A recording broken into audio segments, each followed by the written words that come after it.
இறைவார்த்தை உலகு. எபிரேயர் 4:12.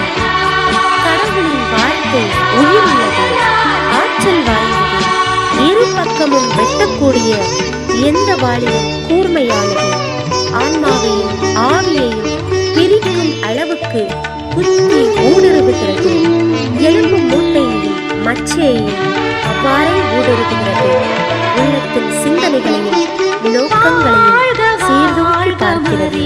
ஆமென்.